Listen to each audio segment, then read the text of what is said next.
Boas-vindas para todo mundo, é um grande prazer aqui ter vocês nos ouvindo. Meu nome é Lucas Nóbrega, eu sou estudante aqui da Faculdade de Direito da USP e eu queria dar as boas-vindas para o nosso primeiro episódio do AyaCast. O AyaCast é um podcast, videocast que a gente está criando da Associação de Estudos de Inteligência Artificial, num grupo da USP que estuda inteligência artificial, e a gente tem a honra aqui de iniciar o nosso primeiro programa. Eu vou passar, que eu estou junto aqui com a minha colega de turma, Iris. Iris, por favor, seu presente. Bom dia, meu nome é Iris, eu sou aluna do primeiro período de Direito da Faculdade de Direito do Largo São Francisco, e é uma honra estar aqui com todos vocês, começando o nosso primeiro episódio do podcast com o Dr. Ciro Torres. Eu vou pedir então para o Dr. Ciro Torres, por favor, se apresentar. Ele é do Pinheiro Neto Advogados. 30 segundos, Ciro Torres, por gentileza. Quem é Ciro Torres Freitas? Olá, Lucas. Olá, Iris. Saudações a toda a audiência do AyaCast. Antes de tudo, eu quero parabenizar a Associação de Estudos de Inteligência Artificial da Faculdade de Direito do Largo de São Francisco, da USP, pela iniciativa de lançar um podcast focado na intersecção entre o direito e a inteligência artificial, tema super atual, super relevante. Eu estou muito honrado pelo convite para participar desse primeiro episódio do AyaCast. Sou advogado, sou sócio do escritório Pinheiro Neto, nas práticas de tecnologia que cobre assuntos como inteligência artificial, proteção de dados, internet, e também na prática de propriedade intelectual. Vamos lá.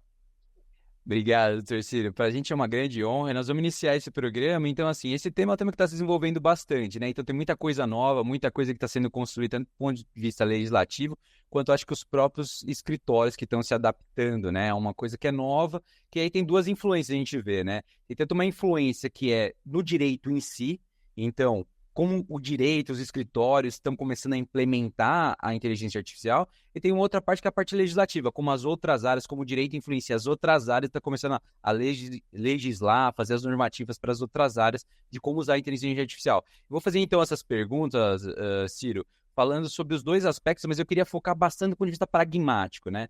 Como que os escritórios, como que no caso o Pinheiro Neto, né, ele está utilizando a implementação da inteligência artificial, está transformando as atividades operacionais mesmo, do dia a dia, com os estagiários, com os advogados que são júniores e com os advogados que são sêniores. Como que isso está impactando no dia a dia do escritório? Excelente questão. Eu acho importante, para responder essa pergunta, contextualizar o perfil do Pinheiro Neto e a abordagem que nós estamos adotando quanto ao uso de inteligência artificial. Nós sabemos que a implementação de inteligência artificial pode resultar, por exemplo, em uma maior facilidade, velocidade na criação, revisão de documentos. E uma das consequências disso seria a possibilidade de eventualmente reduzir o número de profissionais de uma corporação, de um escritório de advocacia. Eu quero deixar muito claro que esse não é definitivamente o foco nem o objetivo do Pinheiro Neto Advogados. O nosso propósito ao implementar inteligência artificial é melhorar o nível do serviço recebido pelos nossos clientes. Nosso foco e continuará sendo a entrega do melhor serviço jurídico aos nossos clientes. E nós vemos a inteligência artificial como uma ferramenta importante nesse processo de aprimoramento dos nossos serviços. Portanto, é nesse contexto e é sob essa ótica que o Pinheiro Neto Advogados tem implementado diferentes ferramentas de inteligência artificial. Algumas já em caráter definitivo, outras em fase experimental, restritas ao uso por algumas equipes. E o que eu diria é que em ambos os casos, esse uso da inteligência artificial ocorre dentro do escritório com total supervisão humana, que é uma forma de assegurar a qualidade dos nossos serviços.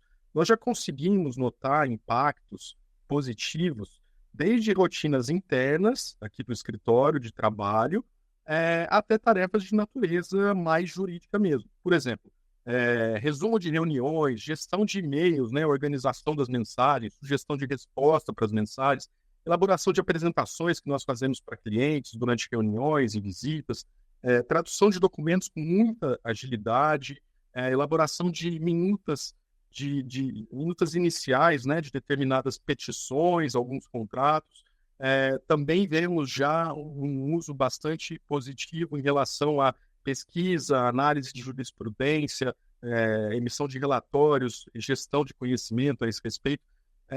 Outro aspecto que eu acho que já dá para notar um impacto é a organização, análise a categorização de documentos, né, no contexto de due diligence, para operações de M&A.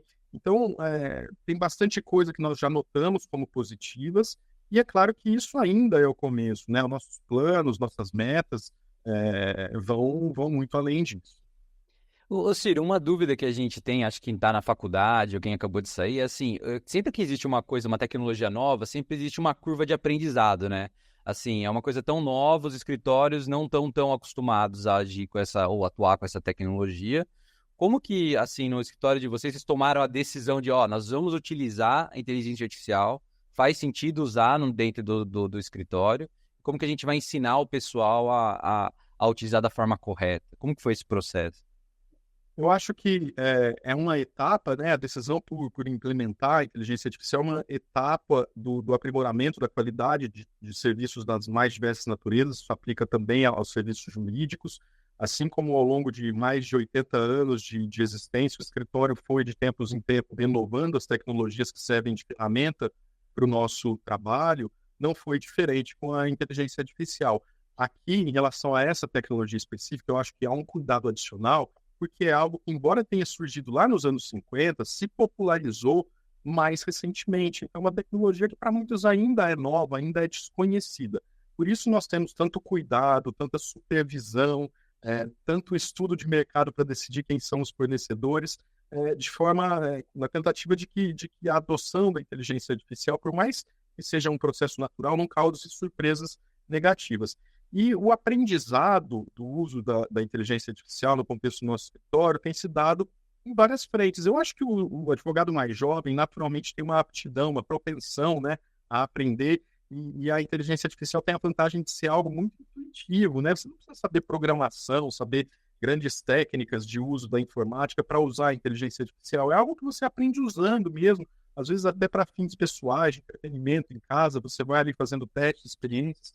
Isso vai se aprimorando, mas a gente sabe que é preciso também dar um suporte aos nossos integrantes. Então, nós realizamos aqui cursos, até em parceria com instituições de ensino, para ensinar não só como usar a inteligência artificial, mas o que quais são os riscos, os impactos.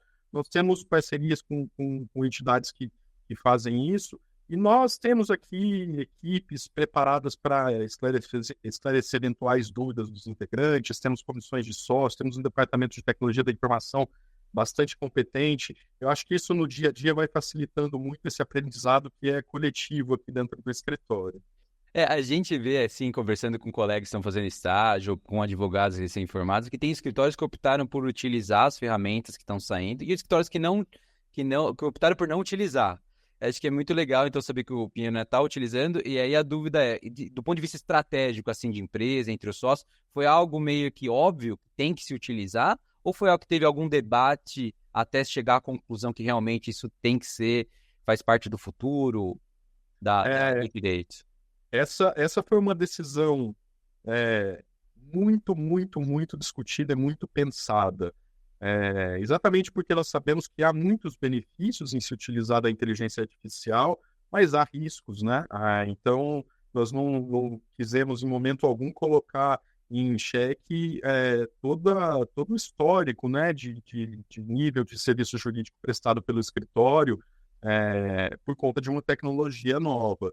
Isso foi muito discutido, muito pensado. Nós temos muitos critérios aqui adotados, não é toda e qualquer ferramenta de inteligência artificial que se pode utilizar dentro do escritório, não é para qualquer finalidade, existem regras. Então, isso tudo foi uma decisão fácil, mas foi uma decisão muito pensada, muito discutida. Perfeito. E tem algum caso aí que você pode citar que você achou que a inteligência artificial fez diferença para o sucesso de um caso, da resolução, ou de algum projeto que envolveu e que foi bem sucedido, que você pode citar e compartilhar com a nossa audiência? Essa pergunta, eu acho que a resposta é mais difícil do que parece. Pelo seguinte, eu vejo a inteligência artificial como uma das várias ferramentas, né, usadas aqui pelos integrantes do escritório e fora do escritório para o sucesso de um projeto, de um processo judicial. É uma peça, né, desse quebra-cabeça que, na minha visão, sempre tem no comando o componente humano, né, o advogado, o estagiário. Eu acho que o sucesso de um projeto, de um processo judicial, é o resultado desse quebra-cabeça. Essencial para esse sucesso, na minha visão, é o trabalho dos profissionais que estão ali envolvidos. Isso inclui a capacidade dessas pessoas de aplicar melhor ou da melhor forma possível as ferramentas apropriadas, o que pode significar ou não o uso de alguns sistemas de inteligência artificial. Se nós temos uma vitória em um processo por conta da jurisprudência que nós localizamos a partir de uma ferramenta de inteligência artificial, eu acho que nós podemos até acreditar isso, a ferramenta. Mas, na minha visão, o mérito maior é do profissional que soube usar a ferramenta de modo apropriado, e é por isso que eu acho difícil acreditar em um caso específico o resultado positivo da inteligência artificial. Sem dúvida, nós já temos casos de sucesso em que a inteligência artificial foi importante como ferramenta, mas eu não diria que a inteligência artificial foi essencial para o sucesso nesses casos. Foi mais uma das peças usadas. Você acha que ela faz a diferença em que parte, assim, do processo? Que ela tem o potencial de atuar no sucesso do processo? Em que parte? Olha, eu acho que existem algumas, pelo menos pela experiência aqui do Pinheiro Neto Advogados, algumas atividades em que já ficou claro que nós podemos tirar proveito e nos beneficiar do funcionamento de sistemas de inteligência artificial. Por exemplo, o registro de reuniões é uma coisa que demandava tempo, que talvez até tirasse um pouco do foco de alguém que estivesse participando de uma reunião para ter ali a incumbência de fazer anotações, prestar atenção em tudo de uma forma que não estivesse totalmente dedicado ou envolvido naquilo que está sendo discutido naquele momento. E a inteligência artificial faz isso de forma muito precisa, ágil, é um dos aspectos que eu acho importante. Também em relação à organização e à análise inicial de documentos no contexto de due diligence, as ferramentas que nós usamos aqui têm se mostrado bastante eficientes. Claro que isso tudo precisa de supervisão dos nossos estagiários, dos nossos advogados, dos sócios do escritório, mas como ponto de partida para esse trabalho, que é um trabalho intenso, que demanda tempo, a inteligência artificial tem se mostrado bastante eficiente. Eu já mencionei aqui a pesquisa jurisprudencial, acho que é fantástico que as ferramentas que nós usamos hoje têm fornecido a nós em termos de pesquisa jurisprudencial. Então, eu diria que esses 3 exemplos são muito bons para ilustrar como a inteligência artificial pode, na prática, realmente nos ajudar no dia a dia como advogados. Você falou uma coisa que eu acho que é bem interessante, né? Assim, a gente a gente assiste algumas palestras, às vezes, do pessoal da área de tecnologia mesmo, e eles comentam que existe uma tendência, assim, de aumento de capacidade humana, né, com o uso de inteligência artificial, então aumentar a capacidade de executar tarefas, e um outro viés que é o da automação, que é a substituição. E eu queria entender para você o que você acha que no direito isso acontece, o que é automação e o quanto que é aumento de capacidade. Você acha que é meio que um pouco dos dois ou você acha que existe uma preponderância de algum? Eu diria que, primeiro de tudo, eu acho que quando um advogado, um escritório decide usar uma ferramenta ou várias ferramentas de inteligência artificial, ele não deveria fazer isso com a expectativa de que essa ferramenta vai substituir o profissional do direito. Isso não vai acontecer. Eu vejo a ferramenta de inteligência artificial como um assistente. Um assistente que, para algumas tarefas, possibilita maior eficiência, maior agilidade. Mas, como todo assistente, ela não substitui, ela precisa de supervisão. Então, eu acho que algumas tarefas serão automatizadas, aquelas que não precisam tanto do componente humano. E o que eu chamo de componente humano quando a gente está falando de um advogado? Qual que eu acho que é o diferencial de um advogado em relação a uma ferramenta de tecnologia de inteligência artificial? Eu acho que existem alguns aspectos no ser humano que ainda não estão substituídos pela inteligência artificial e que talvez jamais venham a ser substituídos, né? A sensibilidade durante uma negociação, durante uma audiência, durante um julgamento, a criatividade para sair da vala comum e criar argumentos desafiadores, diferentes, que talvez uma ferramenta não conseguisse enxergar ali, olhando uma base de dados já existente. E, acima de tudo, eu acho que o relacionamento interpessoal é algo indispensável na profissão, nas carreiras jurídicas, e que nenhuma tecnologia vai conseguir substituir. Aquela relação que você tem com o seu cliente, com a contraparte em uma negociação, com um juiz durante uma audiência, isso não é insubstituível. Esses são diferenciais do do ser humano. Então, eu acho que a inteligência artificial vem para se somar como uma ferramenta que vai sim automatizar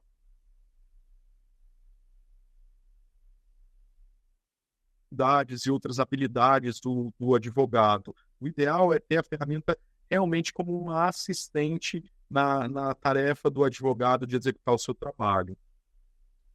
Perfeito. Eu não sei o quanto dessas ferramentas elas são desenvolvidas dentro do próprio escritório ou se são ferramentas de mercado que vocês contratam. Eu não sei se você poderia compartilhar os nomes delas ou algum exemplo, só para a pessoa ter... Quando a gente fala em inteligência artificial, existe um leque de ferramentas possíveis, né? Só para a gente entender o que o Pinheiro Neto está utilizando. Não sei se você pode falar ou não. Se puder, acho que seria legal. E comentar o quão difícil foi integrar isso no processo normal do escritório. Se foi difícil, se foi fácil.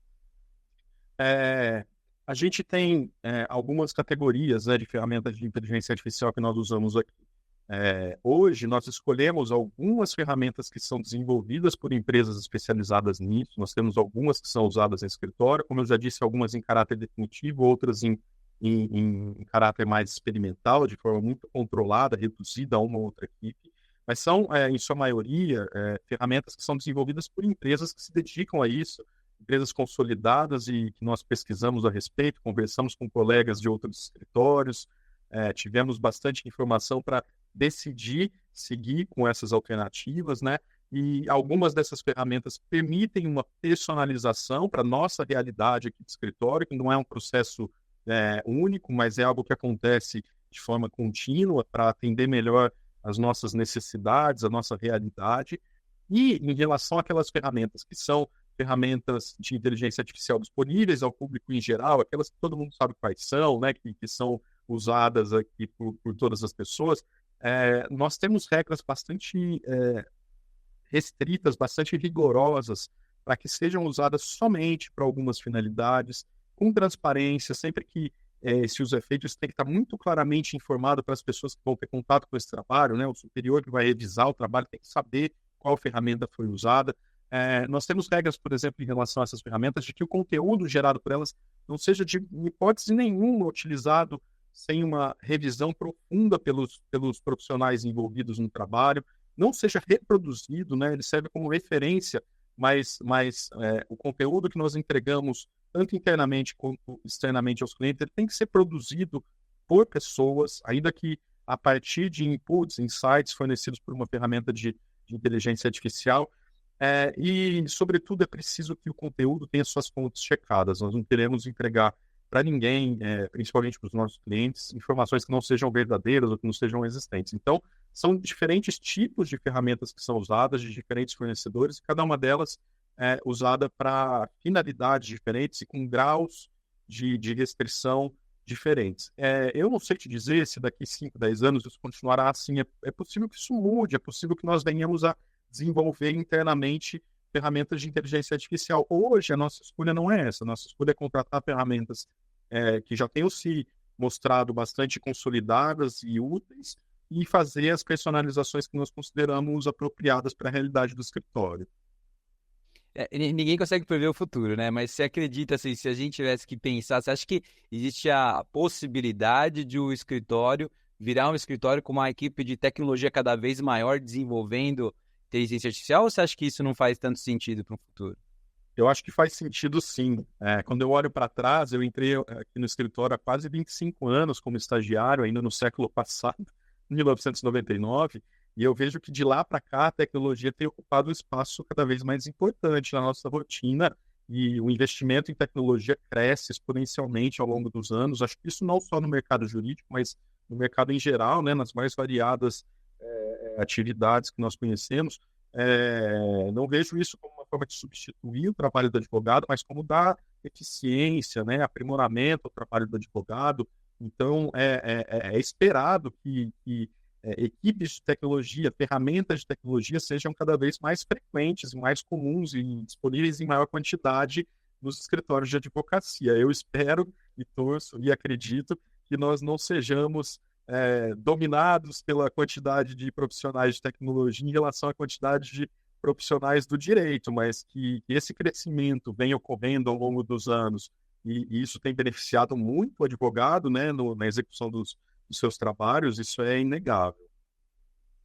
E falando assim, das tecnologias que a gente tem, os estudantes na faculdade estão acostumados a usar, vou falar algumas aqui, ChatGPT, o Gemini do Google, o Copilot da Microsoft. Tem alguma dessas aí, por exemplo, que uma pessoa dentro do escritório está utilizando, dessas que estão agora no hype? Sim, essas ferramentas são utilizadas. A Microsoft é uma parceira do escritório, o Copilot é utilizado e é utilizado até no contexto de um serviço prestado exclusivamente, em caráter mais personalizado pela Microsoft, é o Pinheiro Neto Advogados. Outras ferramentas que você citou também são usadas, mas como não são aqui objeto de um contrato entre o escritório e os fornecedores, elas são usadas com aquelas restrições mais intensas que eu mencionei, né? Não são, neste momento, o foco da nossa caminhada em direção à implementação mais intensa da inteligência artificial aqui no nosso dia a dia, mas são utilizadas, sim, claro que com um cuidado maior. Essas ferramentas são usadas e eu acho que, independentemente de serem usadas no Pinheiro Neto Advogados ou em outros escritórios, para a realidade do estudante de direito, e não só de direito, eu acho que para a realidade de todos os jovens hoje que estão prestes a se inserir no mercado de trabalho, o uso dessas ferramentas, ainda que para finalidade recreativa, é uma coisa muito importante. É muito importante que os jovens estejam sabendo como manipular, como tirar proveito dessas ferramentas, né? Isso eu acho bastante salutar e algo muito bem-vindo. Quanto mais familiarizado o profissional, o estudante, o jovem estiver com o uso dessas ferramentas, melhor para todos. Então, acho que é totalmente válido que se utilizem essas ferramentas. Iris, tem algum comentário, alguma questão? Fica à vontade, por gentileza. Eu gostaria de só fazer um comentário que, por exemplo, para nós que somos alunos, a gente tem sempre a vontade, né, de trabalhar em grandes escritórios, como o Pinheiro Neto. E o senhor acha que, tipo, quando for fazer um processo de admissão, por exemplo, o aluno ter um conhecimento sobre tecnologia, algum curso de informática, alguma familiaridade com a inteligência artificial, o senhor acha que isso vai ser um destaque para o aluno, para ele conseguir ingressar nesses grandes ambientes? Eu acho que é uma habilidade, uma competência que soma e que favorece, sim, essa pessoa. Eu não diria que isso é um requisito para definição sobre a contratação ou não de um profissional aqui, pelo menos na realidade do nosso escritório, porque nós, de novo, até fazendo uma contextualização com a realidade do Pinheiro Neto, nós somos um escritório de relacionamentos a longo prazo, inclusive com os nossos integrantes, né? Então, uma parcela muito grande dos sócios do escritório, que são mais de 100 hoje, acima de 90% começaram aqui como estagiários. Nós gostamos desse relacionamento longo, extenso, inclusive em relação às nossas pessoas. E isso significa que nós gostamos de ensinar as pessoas. Então, quando o estudante entra aqui, nós não temos grandes expectativas, não esperamos que ele seja um gênio do direito ou da tecnologia, mas é claro que todas essas habilidades que são úteis e que são importantes para a carreira de um advogado, quando estão ali mencionadas no currículo, quando o candidato a uma vaga no escritório demonstra realmente ter o domínio disso, isso é algo que é considerado, é um ponto super positivo e que nós levamos em consideração. E Ciro, você acha que essas tecnologias relacionadas à inteligência artificial e a ferramenta, elas impactam todas as áreas do direito? Ou você acha que tem áreas mais específicas com maior potencial? Eu diria que o potencial da inteligência artificial, ele alcança, se não todas, praticamente todas as áreas do direito, né? Eu acho que por ser uma tecnologia que se renova, né, que se recria e que virtualmente não tem uma limitação quanto às suas finalidades, a aplicação da inteligência artificial pode beneficiar todas as áreas do direito.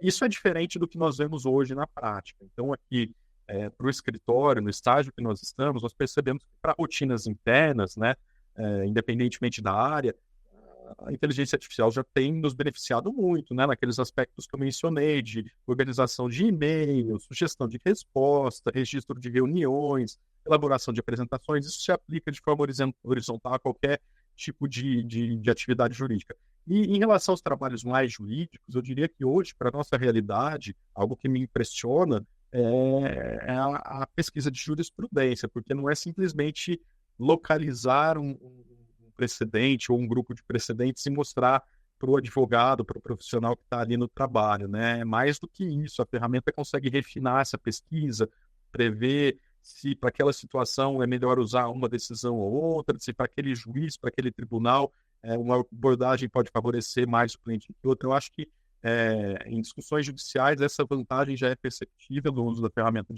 ferramentas de inteligência artificial e também nos grandes processos de auditoria, né, inclusive no contexto de operações de fusões e aquisições, aquela organização que se faz necessária de todos os contratos, documentos da empresa para uma posterior análise, é algo também que tem se beneficiado bastante da inteligência artificial. Acho que nessas duas áreas, para a nossa realidade, já é muito perceptível o benefício hoje. Mas, de novo, potencialmente, qualquer área do direito vai se beneficiar disso.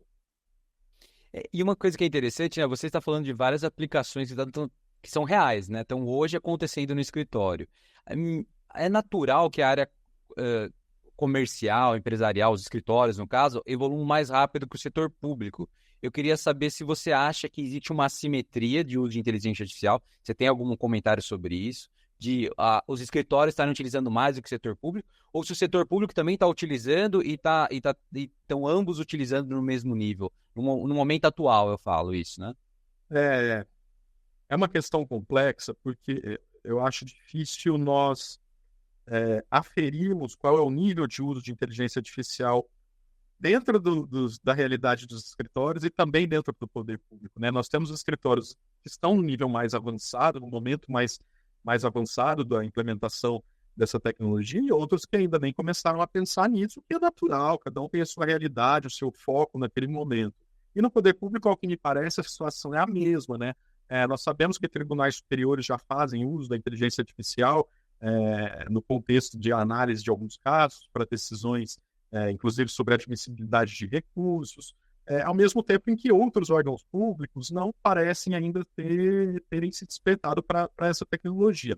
De qualquer forma, eu não acho que existe uma grande disparidade. Eu acho que tanto na área dos escritórios de advocacia quanto no poder público, nós temos sim alguns agentes que estão já no estágio mais avançado do uso da inteligência artificial. Eu diria que, embora seja difícil essa padronização, né, visualizar isso de forma mais uniforme, nós temos exemplos positivos tanto na área privada quanto no setor público.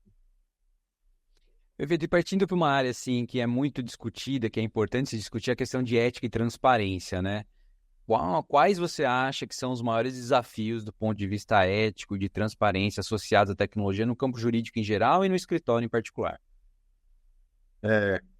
Interessante. Os sistemas de inteligência artificial, eles despertam várias preocupações de natureza ética, né? Então, você tem a questão dos vieses discriminatórios, né? Que é aquela discriminação sistemática de grupos, de pessoas ou de pessoas individualmente, em razão do uso inadequado de dados, né? Por sistemas de inteligência artificial.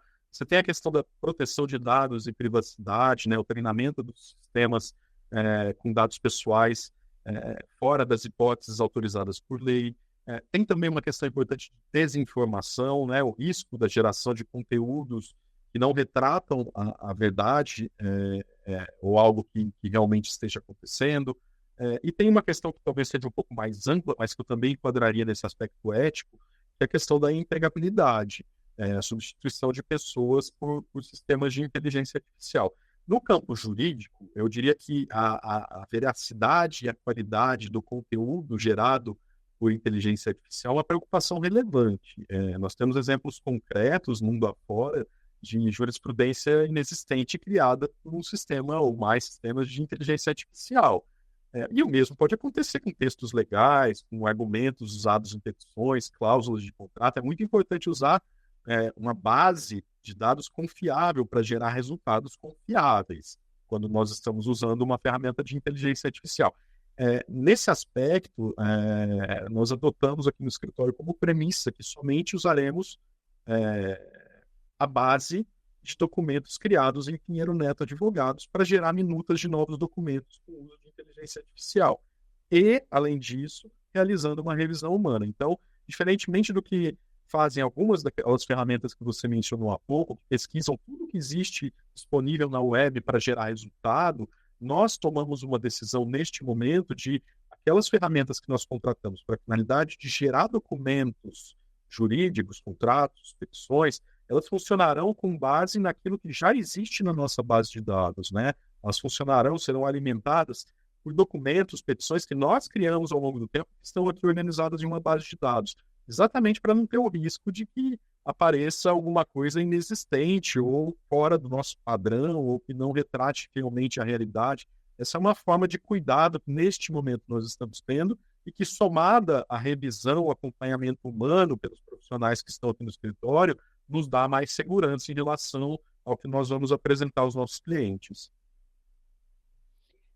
Perfeito. E com relação, assim, para a aplicação desses conceitos, desses princípios na prática, existe algum código de conduta de inteligência artificial dentro do escritório? Não sei, para você usar, você precisa seguir essas regras, escrito isso formalmente, ou é algo que é um curso, que é dado interno, e aí as pessoas aprendem e tem o uso bom senso? Eu acho que é um conjunto de fatores que nós decidimos adotar e seguir dentro do escritório para prevenir que essas ocorrências surjam, né? Primeiro que nós, como eu mencionei, nós selecionamos os fornecedores do sistema de inteligência artificial com muito rigor. São empresas renomadas e testadas no mercado. Segundo que tudo que é gerado por inteligência artificial no escritório é efetivamente acompanhado e revisto por pessoas. Terceiro, nós temos políticas, sim. Nós temos políticas internas sobre o uso de inteligência artificial que abrangem aspectos relativos a viéses discriminatórios, por exemplo.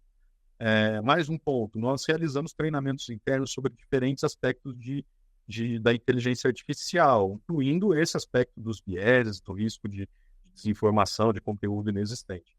Além disso, nós temos uma comissão de sócios que é permanentemente incumbida de monitorar o uso de inteligência artificial no escritório.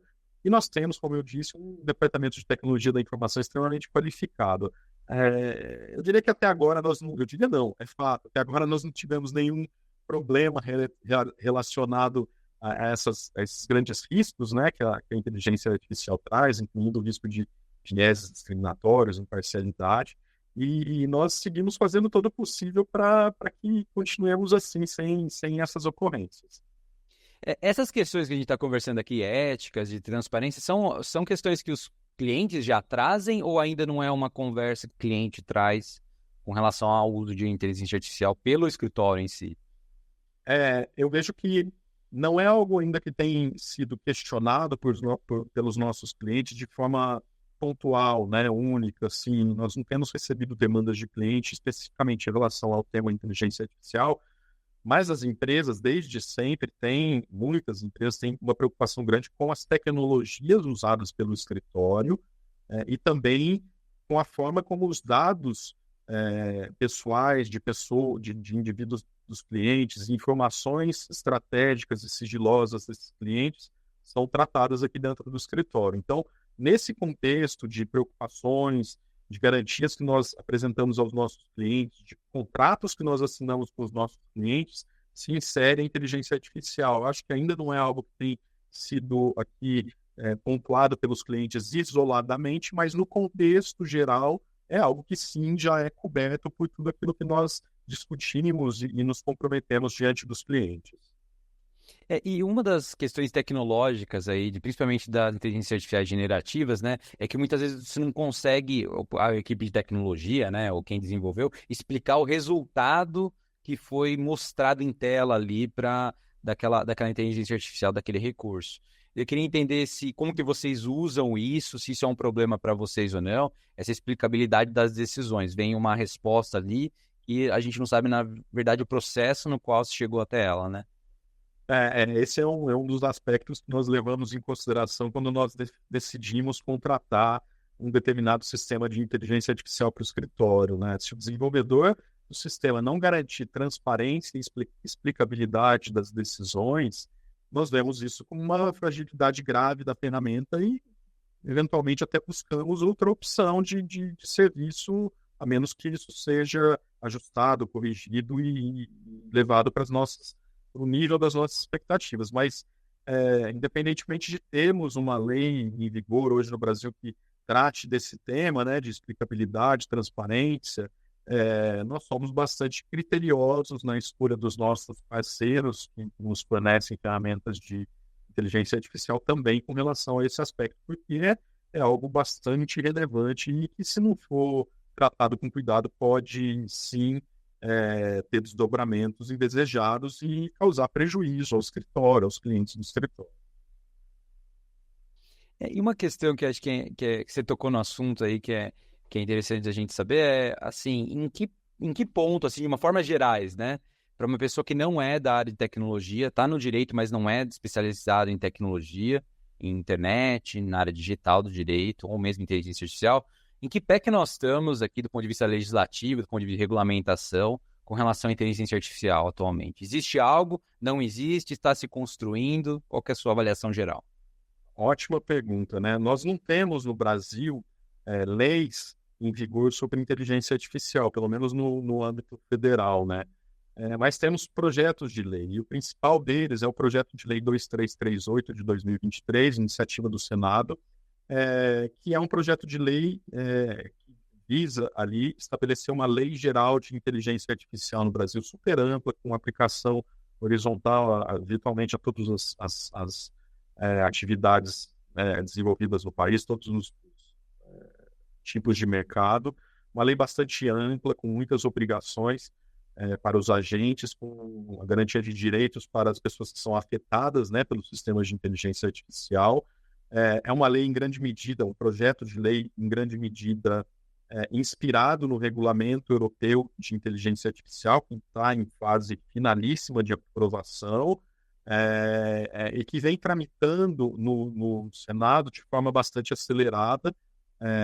Já houve até a expectativa de que esse projeto de lei fosse votado recentemente, mas em grande medida por conta das ponderações, né, de vários setores da sociedade, o legislador tomou uma decisão que eu vejo como muito positiva de, antes de levar esse projeto de lei à votação no Senado, realizar algumas audiências públicas para discutir melhor as várias questões que estão ali, porque é muito desafiador o Brasil sair de um cenário em que não há lei sobre inteligência artificial para um cenário de lei geral que vai afetar a todos que utilizem sistemas de inteligência artificial e que sejam afetados por esses sistemas, né? É algo bastante desafiador, complexo, novo, então algo que exige bastante discussão, bastante ponderação, para nós termos uma lei que, de fato, atenda às expectativas do nosso país. E assim, mais uma opinião, uma visão sua, né, com toda a sua experiência na área, eu acredito que existe uma discussão, principalmente nos Estados Unidos, né, de que a gente não quer regular muito cedo para a tecnologia evoluir. E a Europa, como você citou, tem uma visão um pouco diferente, vamos regular, porque senão a gente não vai ser capaz, depois do futuro, talvez, de regular. Não sei, falando de uma forma bem leiga, né? Mas assim, eu queria entender, na sua visão, qual que você acha que é o caminho que faz sentido para o Brasil trilhar e qual que ele já está trilhando. Ótima pergunta, eu gosto muito desse tema. Isso que você descreveu é um dilema que foi estabelecido, ou pelo menos registrado, em um livro de 1980, né? Você tem esse dilema entre regular rapidamente uma tecnologia enquanto ela é nova, né? E isso vai ser mais fácil sob o ponto de vista de resistência do mercado, mas, por outro lado, provavelmente você vai deixar de considerar alguns efeitos dessa tecnologia, ou você tem a opção de aguardar a tecnologia mostrar os seus efeitos para regular. E, nesse caso, talvez fique mais difícil regular, porque o mercado já está utilizando essa tecnologia e não vai querer dar um passo atrás. Independentemente desse dilema, eu acho que nós temos abordagens diferentes para serem tomadas no âmbito legislativo em relação à inteligência artificial. Eu já mencionei aqui que na União Europeia optou-se por partir para uma lei geral que vai se aplicar virtualmente a qualquer área de mercado, a qualquer tipo de atividade econômica e afetar todos que desenvolvem, utilizam, implementam ferramentas de inteligência artificial e também as pessoas que são afetadas por essas ferramentas. Mas em outros países optou-se por adotar um caminho diferente. Nós temos hoje mais de 30 países no mundo com alguma disposição de lei federal ou alguma lei federal sobre inteligência artificial. E a grande maioria optou por regulamentar essa tecnologia de forma pontual, de forma circunscrita a alguns aspectos. Então, você tem, por exemplo, na Espanha, um dispositivo de uma lei que fala que as decisões tomadas pelo poder público, com base em algoritmos de inteligência artificial, precisam ter ali uma camada adicional de accountability, de transparência, em benefício da coletividade. Você tem na China, por exemplo, ainda que a China possa não parecer, por conta do seu regime de governo, o melhor exemplo, mas o fato é que é um país que desenvolve muita tecnologia e que tomou a decisão de criar algumas leis sobre inteligência artificial restritas a aspectos específicos. Então, ali, Deep Synthesis, eles optaram por criar uma lei, outros tipos de finalidade em que a inteligência artificial tem se mostrado ostensiva, eles optaram por tratar em outra lei. São leis mais, eu diria que, concentradas em finalidades da ferramenta. Existem muitas opções. Eu acho que para o Brasil, sair do zero e ir para tudo, que é não ter lei e ter uma lei geral, é um desafio muito grande e que, neste momento, pode acabar gerando ou resultando em uma norma que não dê o tratamento apropriado aos riscos gerados pela inteligência artificial e acabe até, mesmo que involuntariamente, inibindo alguns benefícios, que são inúmeros.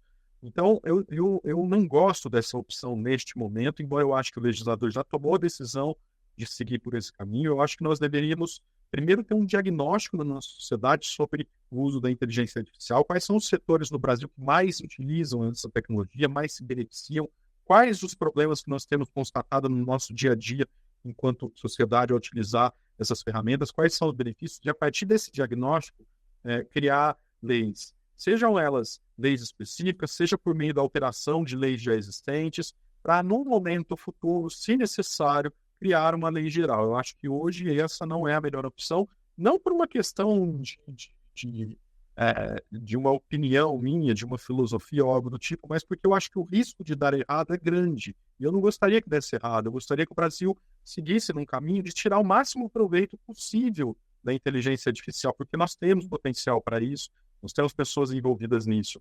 Então, eu diria que o ideal nesse momento seria identificar os pontos mais prementes, né, as maiores necessidades em termos de regulamentação da inteligência artificial e tratar isso de forma pontual. Se nós temos uma questão de direitos autorais, a gente pode fazer uma lei nova sobre isso, ou nós podemos atualizar a lei de direitos autorais para tratar de inteligência artificial, por exemplo. Então, essa é a minha opinião. E, de novo, eu acho que é uma discussão que, em grande medida, já ficou para trás, porque, aparentemente, o nosso legislador toma uma decisão irreversível de seguir pelo caminho de estabelecer desde já uma lei geral. Perfeito. E uma das coisas que eu acho que preocupa um pouco é a gente ter pessoas legislando sobre coisas que elas não conhecem. Óbvio que existem N formas de você coibir isso, né? Mas aí a minha pergunta para você é assim, com que frequência você usa inteligência artificial? É todo dia que você usa? Você usa para quê? Assim, dentro do escritório e fora? E você acha que quem está legislando está usando nessa mesma intensidade ou não? Então, mais uma curiosidade. Vamos lá. Eu uso... no meu trabalho eu uso para aquelas finalidades que eu mencionei, principalmente aquelas finalidades relacionadas à atividade mais contenciosa, que hoje primordialmente é o que eu tenho me dedicado. Então, pesquisa de jurisprudência, nossa equipe faz bastante uso de ferramentas de inteligência artificial. Criação de apresentações, eu acho fantástico, que é uma coisa que eu pessoalmente gosto de fazer, criar apresentações para levar aos clientes ou para potenciais clientes, e a inteligência artificial tem se mostrado bastante útil, tem me ajudado bastante nessa tarefa. E sim, eu também faço um uso mais recreativo da inteligência artificial fora do meu horário de trabalho. Eu gosto de brincar com isso, de mostrar para os meus filhos. Eu até estava há pouco mais de uma semana em casa e eu conheci uma ferramenta que foi desenvolvida pela Microsoft, sem querer fazer propaganda, mas é algo que eu acho que realmente é digno de registro. É uma ferramenta de inteligência artificial que você instala gratuitamente no seu telefone e ele serve primordialmente para auxiliar pessoas que não enxergam. E é fenomenal, porque você aponta a câmera do seu celular para alguma coisa e imediatamente você ouve uma descrição daquilo. Pode ser uma pessoa, pode ser uma cédula de dinheiro, pode ser um ambiente, pode ser uma placa do trânsito. Você aponta aquilo, dá um comando e imediatamente o celular, em voz, te explica o que ele está vendo através da câmera. Eu acho isso fenomenal, acho que isso é de um benefício incrível, isso muda a vida das pessoas. E eu comecei a usar isso em casa, a partir do momento que eu conheci isso numa apresentação dessa empresa, para brincar com os meus filhos. E eles ficaram fascinados, são crianças, eles adoraram a ideia. E a partir disso eu expliquei para eles por que existe essa ferramenta. Eles passaram a pensar, putz, mas é verdade, tem gente que tem esse desafio que nós não temos, porque nós enxergamos perfeitamente. Então, assim, eu acho que mesmo quando você faz esse uso recreativo, isso enriquece muito, né? Até o seu horizonte, não só em relação à tecnologia, mas em relação a questões sociais muito importantes. Então, eu não deixo de utilizar essas ferramentas também fora do meu expediente, porque eu acho que sempre você extrai alguma coisa positiva disso. E uma das coisas, assim, usando de forma recreativa ou não, né? Mas existe uma questão que tem sido muito colocada em voga, é a questão de propriedade intelectual, né? A pessoa gosta de um determinado quadro, de uma determinada música, ele pede para gerar um quadro naquele estilo, uma música naquele estilo. Então, eu queria que se você pudesse comentar um pouco, né? Quais são os desafios relacionados a essa área de propriedade intelectual e o uso de inteligência artificial? Nós temos grandes desafios relacionados a isso, né?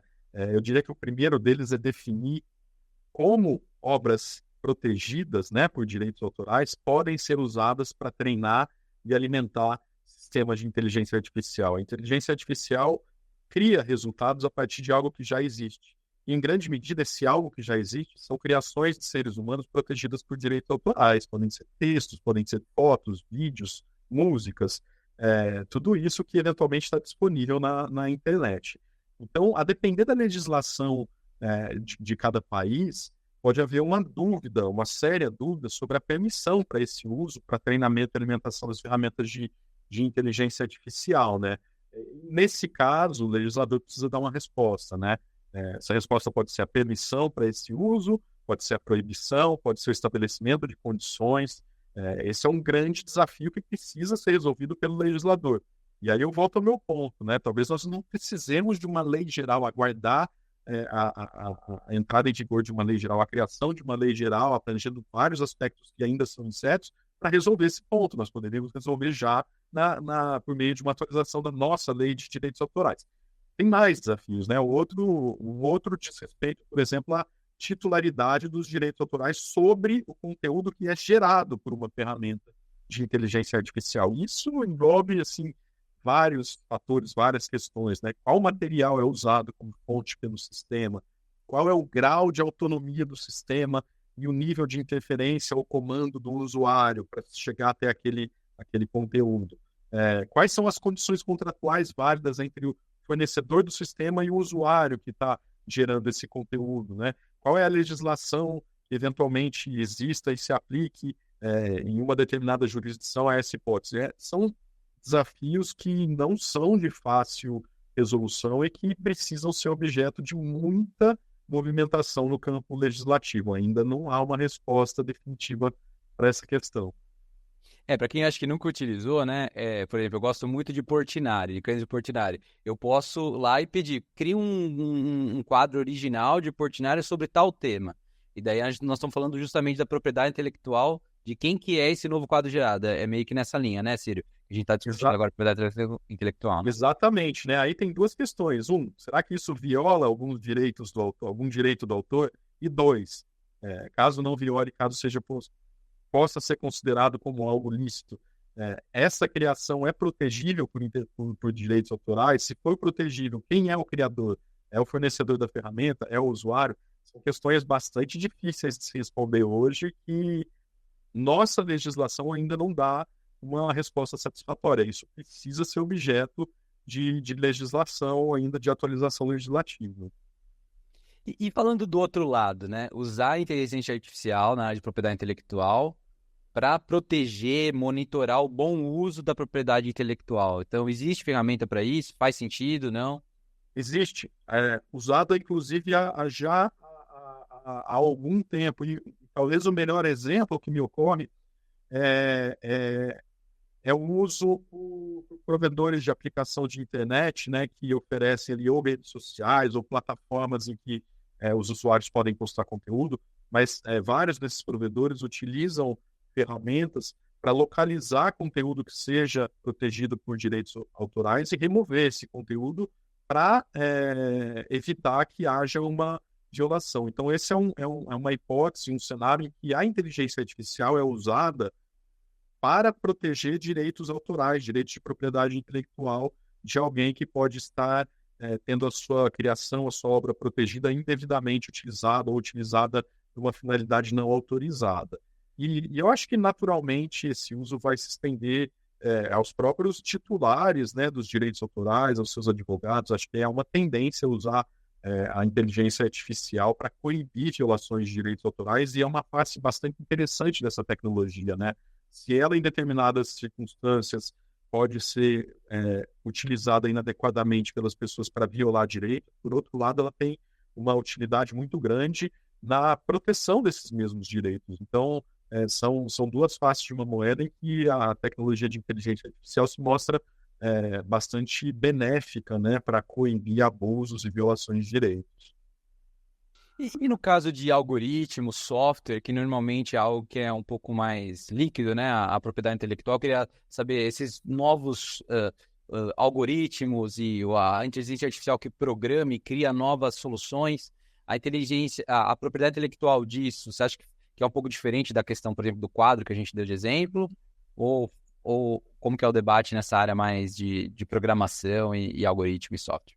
Eu acho que isso, né, analisar se um algoritmo, um software criado com inteligência artificial é objeto de proteção e quem seria o titular dos direitos, é uma discussão bastante similar à que nós mencionamos há pouco em relação à titularidade de obras criadas com base em outras obras, né? Eu acho que isso depende muito do nível de automação, nível de atuação humana, depende da própria relação contratual, né, das previsões contratuais existentes entre o fornecedor da ferramenta e o usuário, mas, sobretudo, isso depende do que a legislação prevê, e nessa área nossa legislação não apresenta ainda soluções adequadas, e nós precisamos de uma atualização nesse aspecto.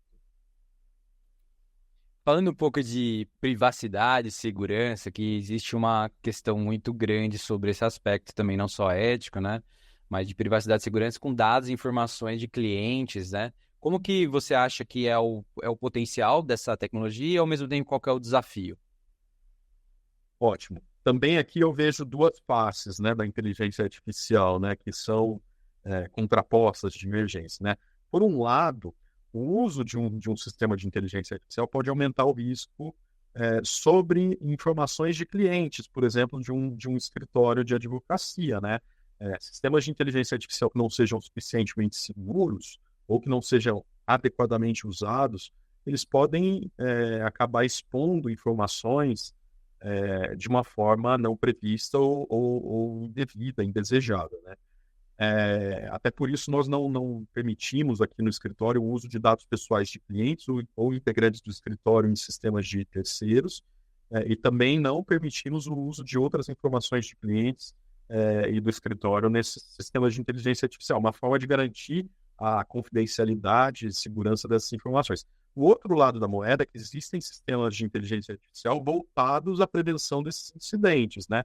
Ferramentas que se prestam à gestão interna de informações, à detecção de fraudes. Eu acho que, sob essa perspectiva, a influência da inteligência artificial sobre a privacidade e segurança de informações acaba sendo positiva.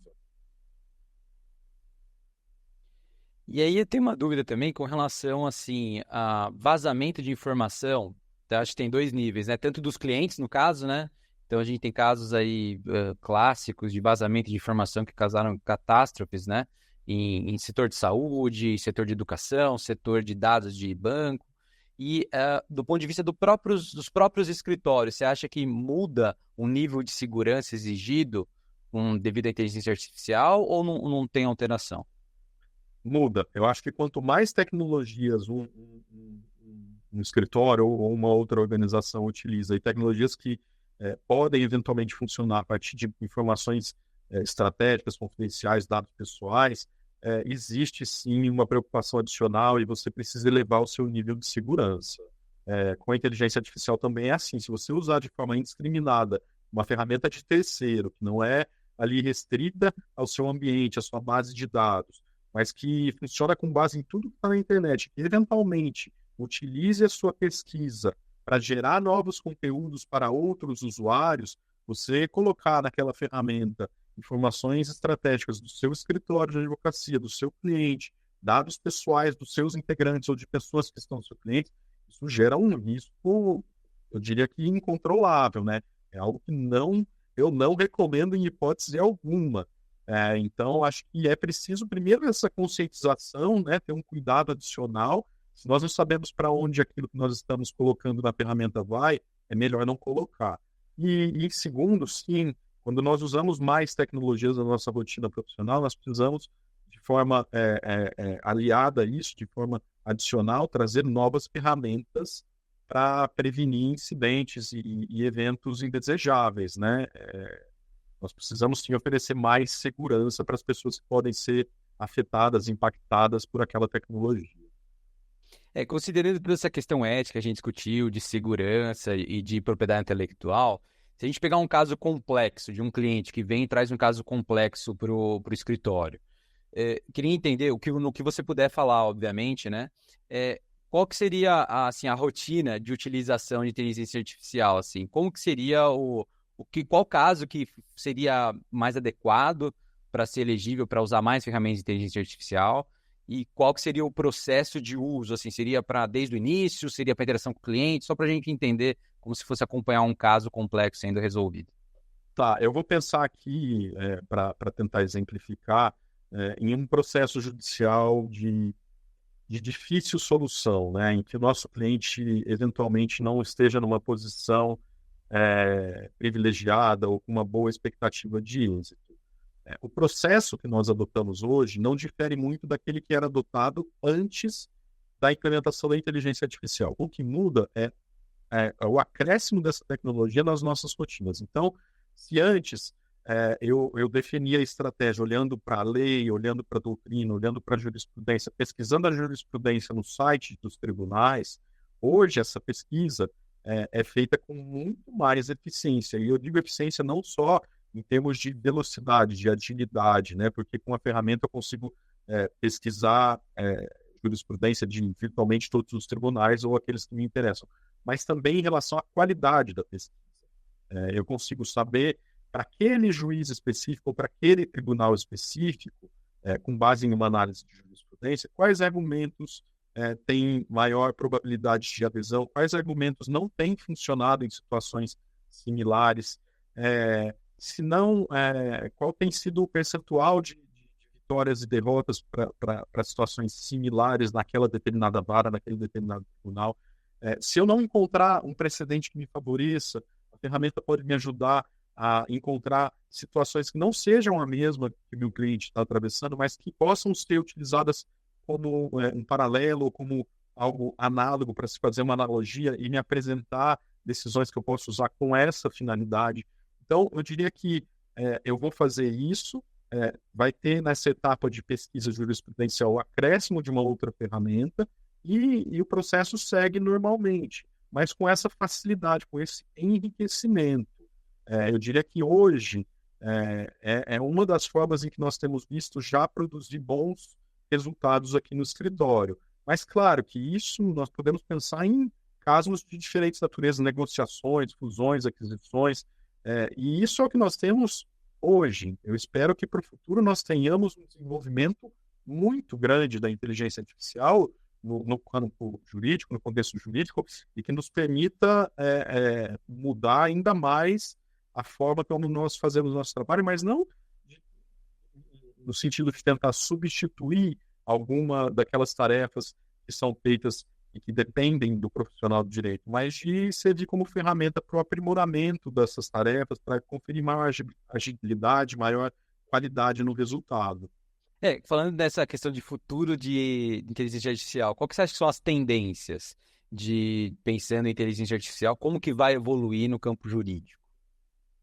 Tá, bom, nós já mencionamos aqui que hoje nós temos algumas ferramentas muito efetivas, né, no campo jurídico, para análise de contratos, no contexto de due diligence, elaboração de minutas iniciais de petições, pesquisa de jurisprudência, auxílio para conformidade regulatória, também é algo que eu não mencionei, mas que também pode ser feito com auxílio de inteligência artificial. E o que eu vejo como tendência é o emprego dessas ferramentas de forma ainda mais customizada, né? Eu acho que uma mesma ferramenta de inteligência artificial sendo usada por diferentes escritórios, mas com os ajustes para as realidades desses escritórios, né? Nós temos perfis diferentes de escritórios de advocacia, seja pelo seu tamanho, seja pelas áreas em que o escritório atua, seja pelo apetite por risco, né? Para o risco desse escritório, dos seus clientes. Então, a adequação de sistemas de inteligência artificial para essas peculiaridades dos usuários, que são os escritórios, para mim é uma tendência, né? Eu acho que o refinamento das ferramentas, sair daquela vala comum de oferecer uma mesma solução para os mais diversos tipos de advogados e clientes, isso já está sendo ultrapassado e eu acho que a tendência é essa, né? É que a ferramenta de inteligência artificial ou as ferramentas sejam customizadas para permitir que cada escritório, de acordo com a sua realidade, tire um melhor proveito da tecnologia. Claro que isso vai possibilitar que esses escritórios tirem proveito dessa tecnologia sem abrir mão da sua cultura, da sua marca, da sua estratégia macro, né? Então, eu acho que essa customização das ferramentas é uma tendência que nós já podemos notar hoje. Ninguém tem bola de cristal, né? Mas pensando aí no futuro e no escritório, daqui a uns 4, 5 anos, a Sanfran vai fazer 200 anos. E aí, quando estiver entrando, né, essa primeira turma aí, né, tiver no primeiro ou no segundo ano ali, a turma que vai ser a bicentenária, né, formando de número 200, você acha que vai estar como o escritório daqui a 5 anos? Você acha que vai estar muito diferente do atual? Você acha que vai estar parecido e com mais a AI no dia a dia? Eu acho que eu vou limitar a minha resposta à inteligência artificial, porque senão nós vamos ficar falando daqui muito tempo, né? Eu vejo que hoje o escritório está seguindo essa tendência de maior customização, né? Mais refinamento das ferramentas de inteligência artificial. E o que eu gostaria de ver nos próximos anos, não só aqui no escritório, mas no mercado em geral, a implementação de ferramentas que nós poderíamos chamar de multipropósito, né? Ferramentas que se baseiam nas informações sobre determinado caso para gerar soluções mais abrangentes, né? Então, assim, propor ao advogado a melhor estratégia, a melhor abordagem, os melhores caminhos para aquele caso, com base em casos anteriores do próprio escritório, com base em jurisprudência, com a possibilidade de dar insights em tempo real ou inputs sobre as minutas que estão sendo criadas, que possa indicar cada etapa do processo, quais são os prazos importantes, gerenciar a comunicação do cliente, enfim, ferramentas que compreendam as tarefas que hoje são desempenhadas por diferentes ferramentas, né? Se isso vai ser uma realidade daqui a 4, 5 anos, eu sinceramente não sei, mas eu espero muito que sim. Eu gostaria muito de ver essa nova fronteira da inteligência artificial, que é o multipropósito, se aplicando também à realidade do direito e às atividades dos escritórios de advocacia, né? Então, em vez de usar várias ferramentas para diferentes finalidades, eu teria uma grande ferramenta, um grande centro de gestão de ferramentas, em que eu descreveria o caso e ele já me apresentaria várias opções, tanto em relação à estratégia, como em relação aos documentos a serem criados, como a comunicação com o cliente, os prazos. Eu acho que isso seria uma forma maravilhosa de avançar em termos de qualidade de serviço jurídico. E, de novo, sempre a ferramenta de inteligência artificial é uma ferramenta, ela não substitui o advogado, ela ajuda o advogado a prestar melhor o seu serviço. Isso eu não quero que mude e espero que não mude. E pensando do lado contrário agora, o que se tivesse que chutar, que você acha que não vai mudar? Você acha que a inteligência artificial não vai mudar no direito, na área jurídica, no escritório? O que você acha que não vai mudar? Eu acho que não vai mudar a necessidade de atuação do advogado em algumas situações em que algumas habilidades humanas não podem ser captadas pela inteligência artificial, né? Eu acho que tem o ser humano, o advogado, ele desenvolve algumas capacidades que são fundamentais no direito, né? Eu gosto de comparar muito o advogado com o médico, né?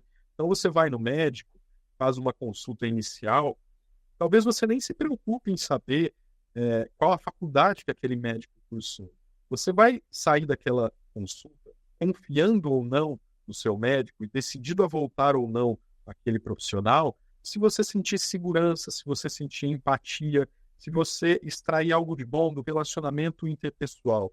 E isso depende muito dessa capacidade de se relacionar, que é natural ao ser humano, e depende muito de sensibilidade. Então, acho que para tarefas que exijam relacionamento interpessoal, sensibilidade, eu acrescentaria criatividade, o advogado continuará sendo essencial e nenhuma tecnologia vai substituir esse seu papel, né? Eu acho que a inteligência artificial vem a somar como uma ferramenta, mas em relação a essas habilidades, eu não acredito que isso mude muito. E se nós olharmos para trás na advocacia, isso não mudou muito ao longo dos anos. Mudou a nossa forma de trabalhar em relação ao avanço da tecnologia. Mas esses aspectos sempre foram muito importantes e muito valorizados na atuação de um advogado. Eu espero e acredito que continuará assim.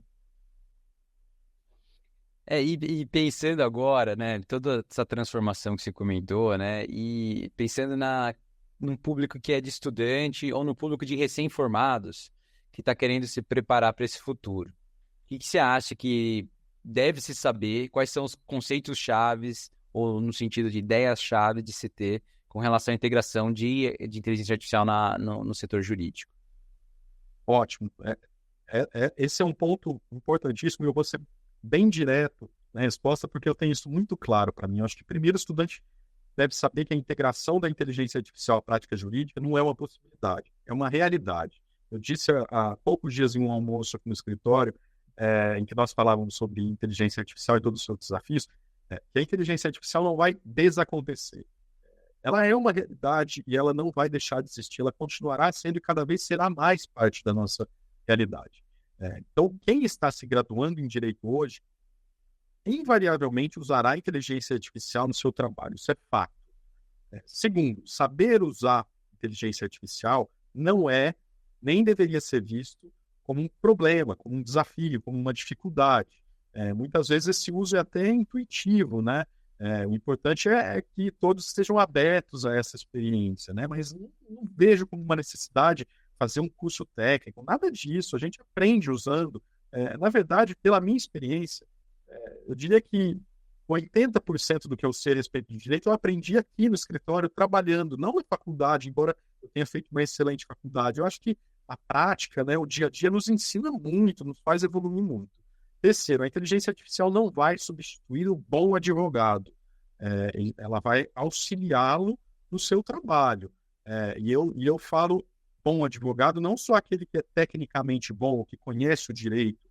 Bom advogado é aquele que é bom também naquelas habilidades que eu mencionei há pouco, de ter um relacionamento interpessoal adequado, de ser criativo, de se esforçar para buscar soluções alternativas para os problemas e, acima de tudo, de ter sensibilidade. Eu acho que esse, hoje, é o profissional desejado, o profissional ideal. Esse é o bom advogado. Esse não vai correr risco de ser substituído por ferramenta nenhuma. E quarto, é exatamente isso, né? Eu acho que ser um bom advogado nesse contexto não é só saber operar bem direito, é ter, além disso, habilidades no relacionamento interpessoal, é ser criativo, é ter sensibilidade. Eu acho que para esse tipo de profissional haverá boas oportunidades no mercado, mesmo com o crescimento da inteligência artificial. E a gente vê assim que mesmo o pessoal sendo jovem, né, que está se formando, tem gente que super abraça a tecnologia, mas tem algumas pessoas que pensam também que na verdade não é necessário tanto quanto está se alarmando. Queria que você falasse assim, na sua visão, né, como que o recém-formado pode se preparar, né, para um mercado de trabalho mais tecnológico. É uma obrigação ou é algo que é legal de ter como alternativa, algo a mais?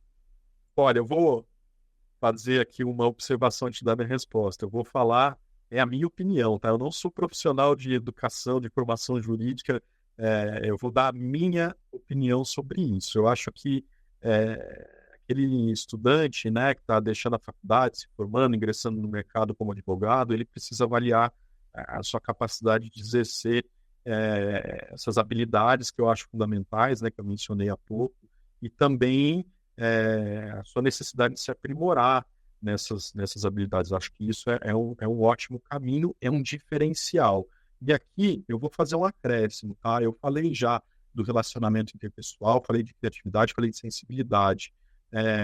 Eu vou tentar acrescentar mais algumas habilidades que eu acho que deveriam ser muito foco de atenção de todo estudante do direito, né?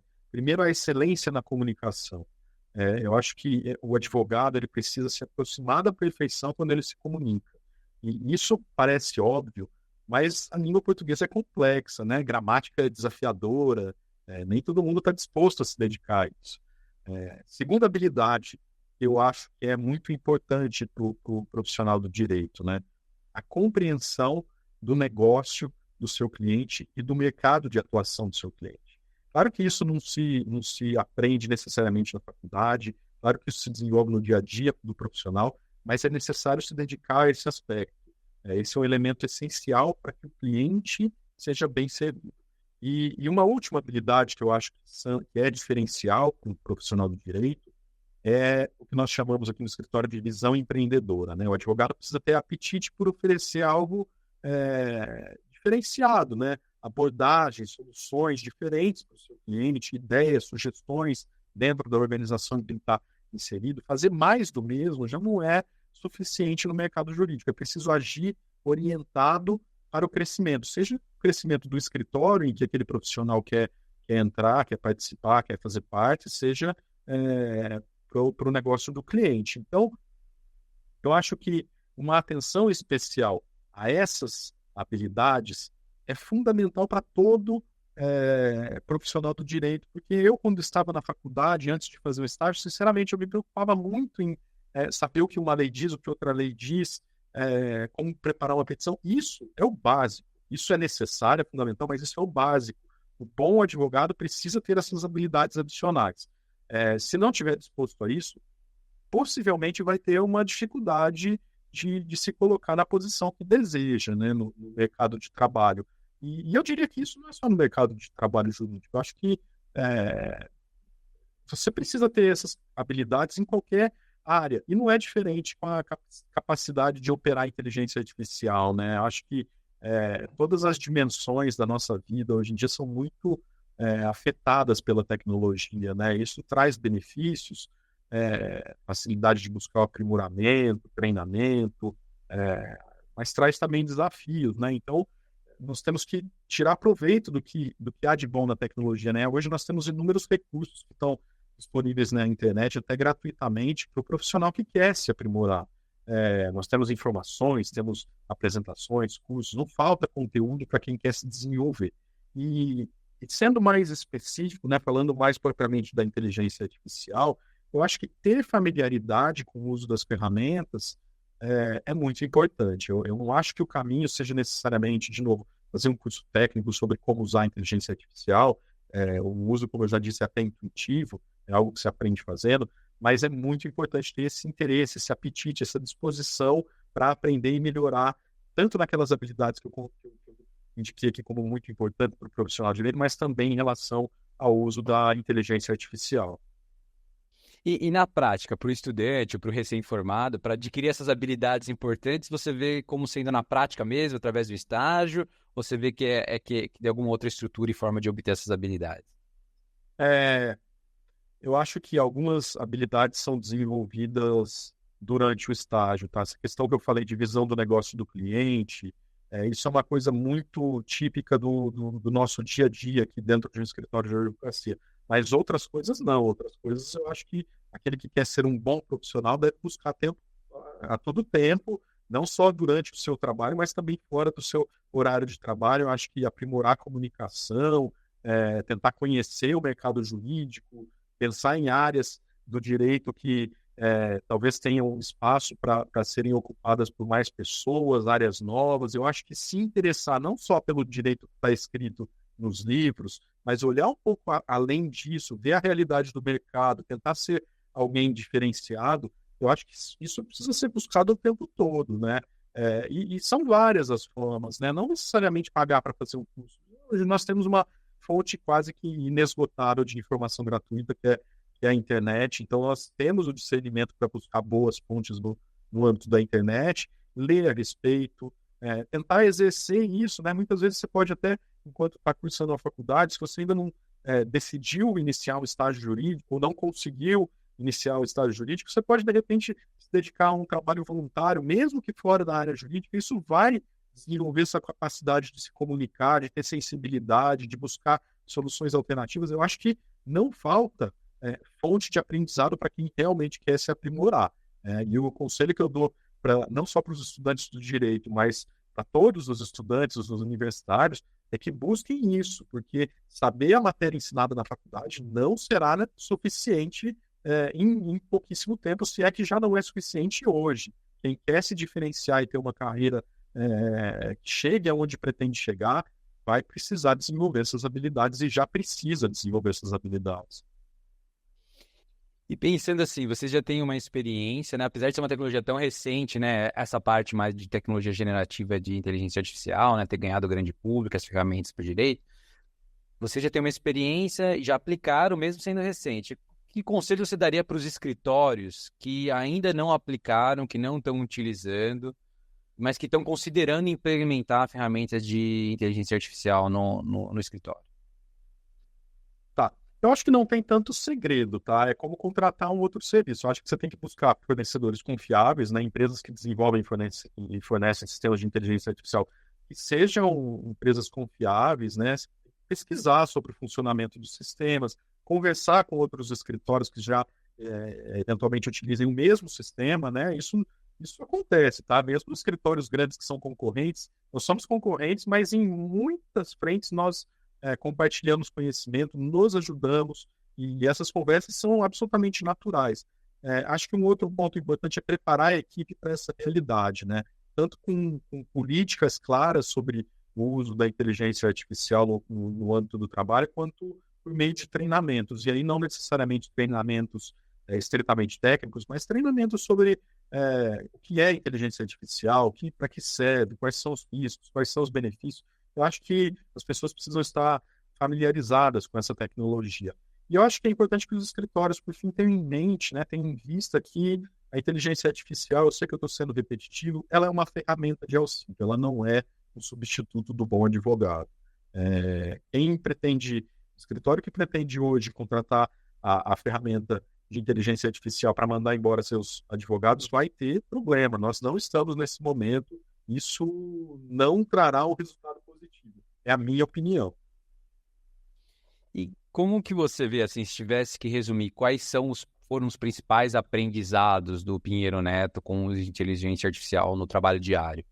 Quais seriam eles? E como que você vê, assim, a colaboração entre os advogados e a equipe de engenheiro de AI ou a equipe de tecnologia no contexto do escritório?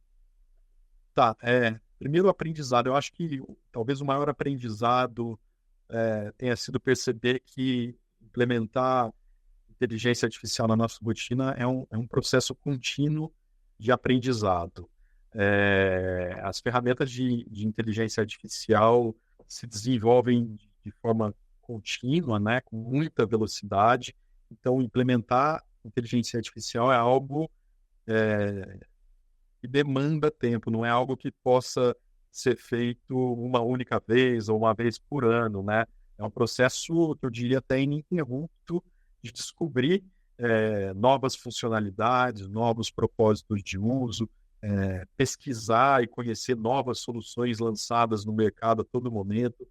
Inteligência artificial é uma tecnologia que se renova constantemente, então lidar com inteligência artificial exige esse processo de aprendizado igualmente constante.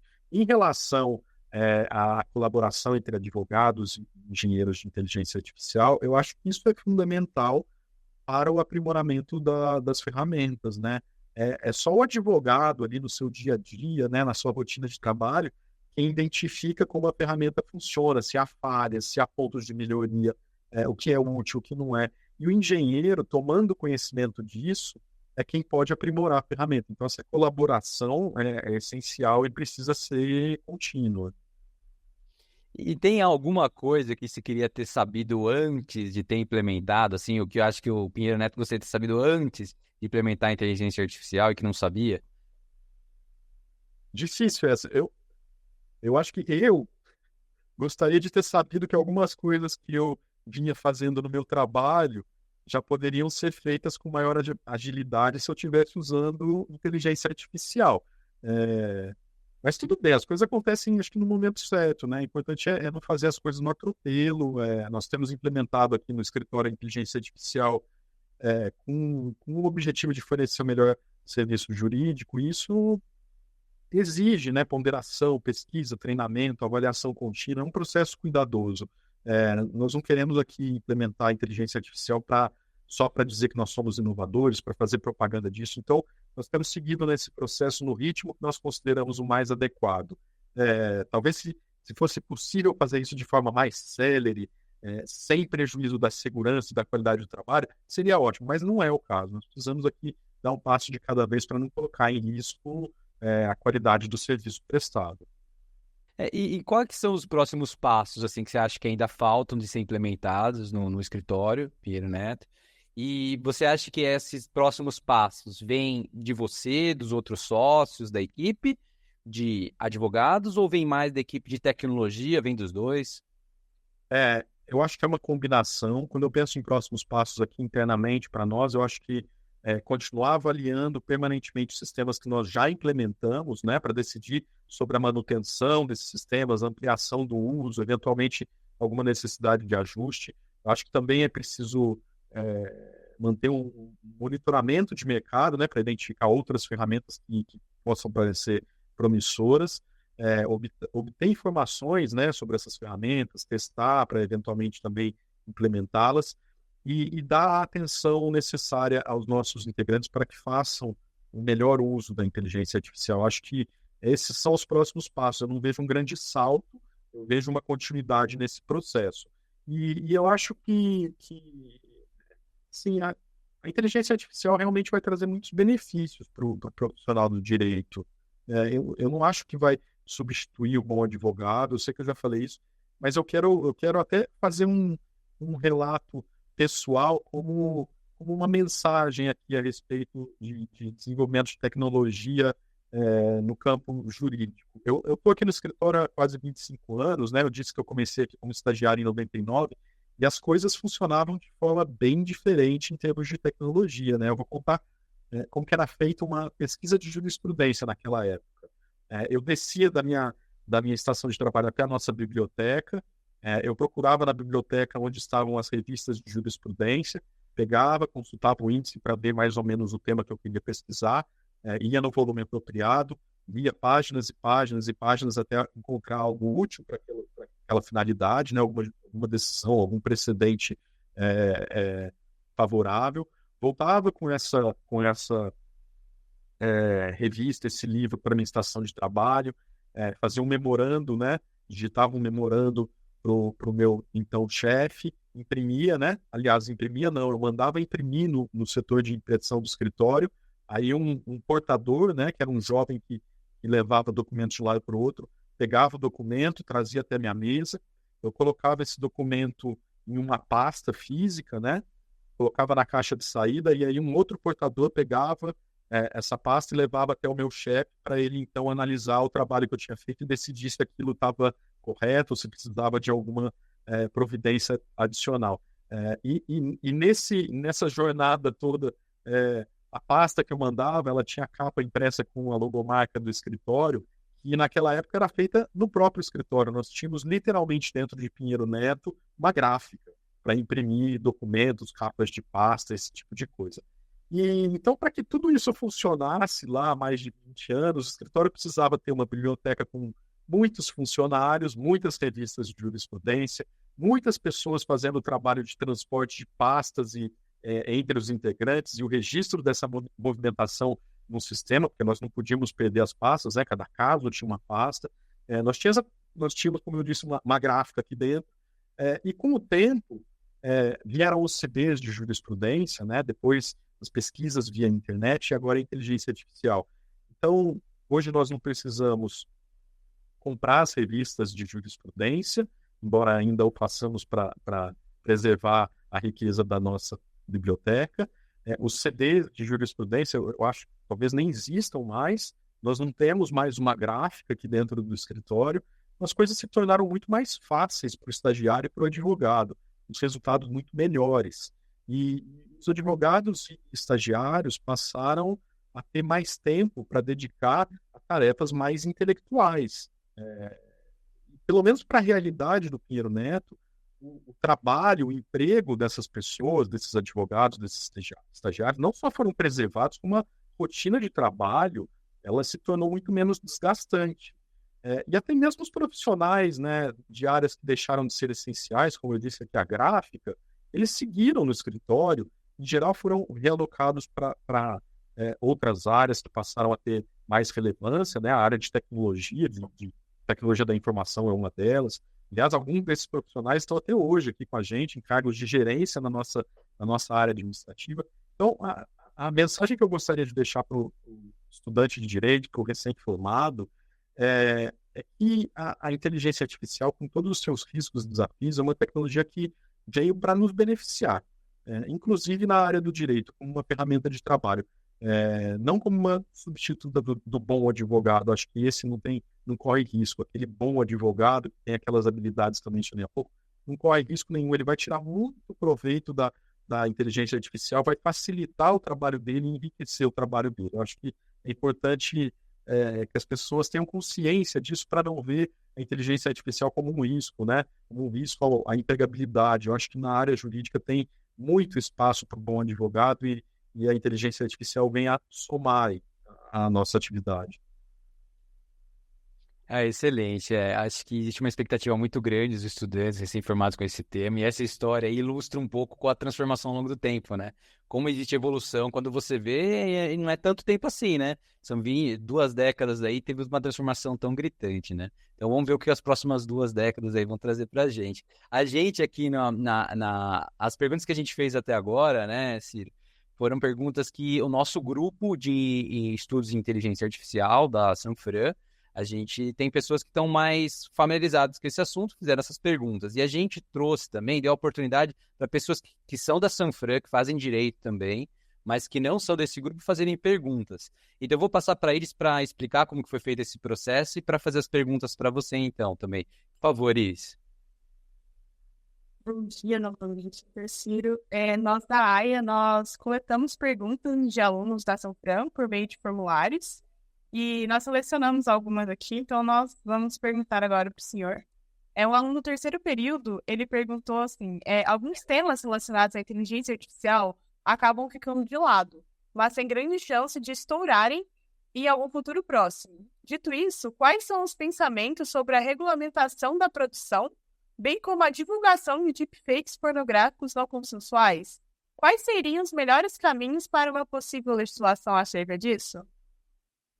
Ótimo, esse é um ponto de máxima importância, é muito, muito bom que os estudantes estejam se preocupando com isso. Eu acho que o primeiro aspecto importante dessa questão é o fato de que nós já temos lei no Brasil sobre o tema, embora não tenhamos lei sobre inteligência artificial, né?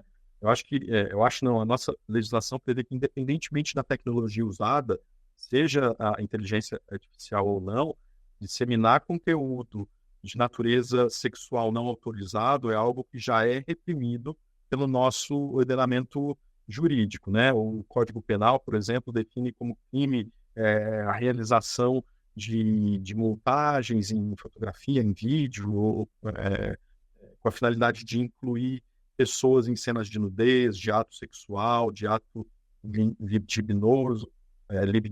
Isso tudo já é objeto do nosso Código Penal.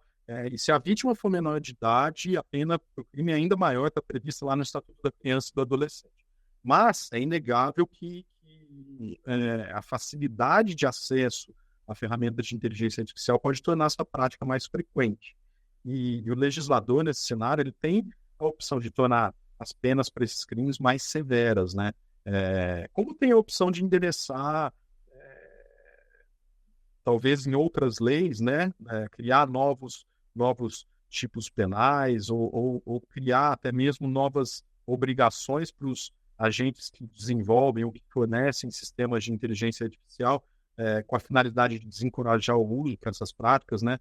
Por exemplo, tornar o conteúdo gerado por inteligência artificial tecnicamente rastreável, né? De forma a facilitar a investigação sobre quem criou esse tipo de material, ou identificar todo o conteúdo por marca d'água, né? Por exemplo. Eu acho que todas essas opções que o legislador pode tomar são válidas, mas eu acho importante o legislador ter em vista que a punição deve recair sempre sobre quem pratica o crime, sobre a pessoa que faz o mau uso da tecnologia para prejudicar ou violar o direito de alguém. Punindo essas pessoas, no meu ponto de vista, né, punindo o criminoso de forma rigorosa e se avança na repressão criminal. Não me agrada aqui a ideia que alguns têm de simplesmente transferir a punição de quem pratica o crime para quem desenvolve a tecnologia. Eu não acho que essa seja a melhor alternativa. E, de novo, é muito bom que as pessoas estejam preocupadas com isso, tendo ou não lei, esse é um ponto de atenção e algo que não pode se admitir na nossa sociedade. É preciso todo cuidado, toda atenção com esse tema. Partindo para esse aspecto de responsabilidade, outro aluno tocou exatamente nesse ponto que o senhor acabou de citar. Ele questiona, o Roberto do primeiro período, quem é responsabilizado legalmente se uma IA causar danos ou tomar decisões prejudiciais, especialmente em casos onde a tomada de decisão é autônoma. Essa é uma das questões mais difíceis de se responder em matéria de inteligência artificial, né? E acho que um exemplo dessa dificuldade é a última versão do texto do projeto de lei 2338 de 2023, que eu já mencionei, né, que é o projeto de criação de uma lei geral de inteligência artificial no Brasil. A última versão do texto, ela prevê que a responsabilidade pelos danos decorrentes do uso da inteligência artificial, ela fica sujeita ao Código de Defesa do Consumidor quando se trata de uma relação de consumo, ou ao Código Civil quando se discutem outros tipos de relações que não de consumo. E tanto o Código de Defesa do Consumidor quanto o Código Civil não dizem absolutamente nada sobre responsabilidade em matéria específica de inteligência artificial, né? Então, o projeto de lei acaba deixando questões, essa importante questão, em aberto, sem solução. Exatamente porque é um tema difícil, né? Difícil solucionar isso. Eu entendo que o grau de autonomia do sistema é um componente importante para a definição da responsabilidade. Em tese, né, quanto maior o grau de autonomia do sistema, maior a propensão à responsabilização do desenvolvedor do sistema. Agora, já se por outro lado o resultado, a violação de direito, né, ou a prática ilegal decorre da forma como o usuário opera o sistema, a responsabilidade tende a ser do usuário. É algo bastante difícil de se definir de antemão, né, sem avaliar cada caso concreto e são hipóteses para as quais a nossa lei não dá respostas definitivas, né? Nós temos regras gerais de responsabilidade, mas que precisam ser avaliadas caso a caso. Muito interessante o senhor falar disso, porque nas redes sociais a gente vê muitos grupos assim que eles compartilham de um mito de querer responsabilizar os programadores da inteligência artificial. Então, acho muito interessante o senhor falar sobre isso. Outra questão que nós temos é como os sistemas jurídicos podem balancear inovação e regulamentação para garantir que as tecnologias de inteligência artificial sejam desenvolvidas e utilizadas de forma ética e segura. O senhor já tocou nisso, mas eu gostaria que o senhor sintetizasse para responder agora nossos colegas. Tá, eu acho que já existem, né, alguns mecanismos previstos em lei sobre inteligência artificial para buscar esse equilíbrio, né? E aqui eu não estou falando de lei brasileira, porque nós não temos essa lei no Brasil, mas temos, por exemplo, o regulamento europeu, que está muito prestes de ser publicado, já está aprovado. Então, quando a gente olha para o texto do regulamento europeu, um dos mecanismos, né, para buscar esse equilíbrio é a chamada abordagem baseada em risco. O que significa isso? Significa conferir um tratamento legal diferenciado para cada tipo de sistema de inteligência artificial de acordo com o risco que aquele sistema gera, né? Então, sistemas de inteligência artificial mais propensos a criar riscos, esse tipo de sistema demanda maiores restrições e maiores obrigações para os agentes, né, para aqueles que os desenvolvem, os fornecem ao público. Então, por exemplo, sistemas que têm um risco maior, que possam gerar um risco com maior probabilidade, eles, de acordo com essas normas, eles precisam de maior supervisão humana, eles precisam estar cercados de mais medidas de segurança, mais mecanismos de prevenção de vieses discriminatórios. Enquanto os sistemas menos propensos a criar esses riscos, eles têm na lei menos restrições. E isso facilita a inovação, né? Se você vai criar, ou se você pensa em desenvolver um sistema de inteligência artificial que, pela sua finalidade, pela sua forma de funcionamento, não é provavelmente capaz de gerar riscos graves, é natural que a lei não exija tanto do desenvolvedor, tantas obrigações, tantas restrições, para que ele fique mais à vontade para desenvolver esse sistema e incentivar a inovação. Um outro exemplo de mecanismo que nós já vemos, tanto nesse regulamento europeu de inteligência artificial, quanto no projeto de lei brasileiro que eu mencionei, é a criação dos ambientes regulatórios experimentais, né? São chamados aí de sandboxes regulatórios. São ambientes em que sistemas de inteligência artificial podem ser testados, desenvolvidos, aprimorados, sob supervisão da autoridade competente, antes de serem lançados ou colocados em mercado, né? É um ambiente controlado em que o desenvolvedor vai ali testando o seu sistema, aprimorando, sempre com supervisão da autoridade. Isso confere mais previsibilidade, mais segurança ao desenvolvedor e diminui o risco de que, uma vez lançado, ele seja surpreendido por alguma falha no sistema, algum risco não previsto e que possa resultar em alguma forma de sanção ou responsabilização do desenvolvedor. É um mecanismo bastante importante. Então, quando a gente fala em equilibrar as restrições legais ao desenvolvimento e à inovação tecnológica. Bom, gostaria de agradecer em nome dos alunos, né, por senhor responder as perguntas e gostaria aqui de ressaltar um convite para todos aqueles que nos ouvem, para que para os próximos episódios que vocês participem. Vai ter sempre um formulário disponibilizado antes dos episódios, para que vocês consigam participar aqui do nosso podcast e fazer perguntas pertinentes para os nossos convidados. Obrigado, Iris. Eu ressalto esse convite aí, que acho que é muito importante, né? Como o próprio Dr. Círio comentou, né? De todo mundo estar inteirado no assunto e estar podendo se expressar e perguntar para quem está aplicando na prática, né? A inteligência artificial. Aí, Círio, a gente está caminhando para o final da nossa conversa. Eu gostaria de fazer uma última pergunta e, ao mesmo tempo, dar o espaço para você fazer comentários, coisas que a gente deixou de comentar e que você acha que seja importante. E eu gostaria de falar, então, a pergunta você poderia compartilhar uma mensagem final, né, sobre o futuro do direito e da inteligência artificial? O que você faria aí para os nossos estudantes, para os nossos recém-formados sobre esse tema? Eu acho que, em certa medida, eu tentei já dizer isso, mas eu vou retomar o ponto do que os grandes escritórios, e eu falo pessoalmente até o que eu gosto de ver no estudante de direito. Lógico, o estudante de direito tem que se dedicar aos estudos jurídicos, tem que conhecer as leis relevantes, saber como operar as leis, tem que ter uma boa noção do direito. Isso se aprende muito bem na faculdade em que vocês estão.